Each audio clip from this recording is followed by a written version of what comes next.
Brigade Martir Al-Aqsa dan Brigade Tulkarem terlibat pertempuran sengit dengan pasukan pendudukan Israel di Tulkarem. Mereka berhasil menghancurkan kendaraan militer dan membuat cacat tentara Israel. Dilaporkan pasukan pendudukan mencoba mengepung rumah sakit pemerintah Martir Tabet. Sejumlah penembak jitu dikerahkan ke gedung-gedung di sekitar rumah sakit. Penyerbuan tersebut langsung mendapat perlawanan dari Brigade Martir Al-Aqsa dan Brigade Tulkarem. Brigade Al-Aqsa membenarkan bahwa para pejuang perlawanan terlibat dalam bentrokan sengit dengan pasukan Israel di Tulkarem di bagian utara tepi barat. Dua militan bersenjata mengumumkan bahwa mujahidinnya telah menargetkan pasukan infanteri Israel dengan alat peledak. Serangan itu menyebabkan cedera serius di antara para prajurit.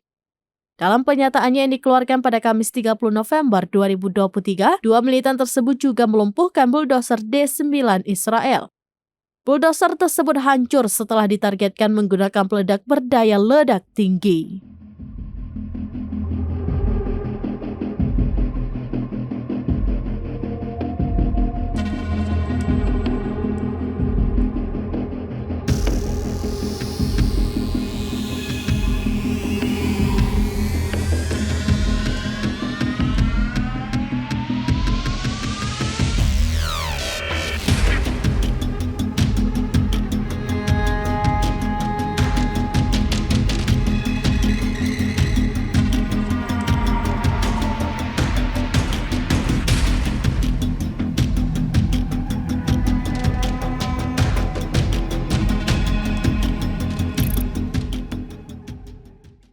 Download Tribun X sekarang, menghadirkan lokal menjadi Indonesia.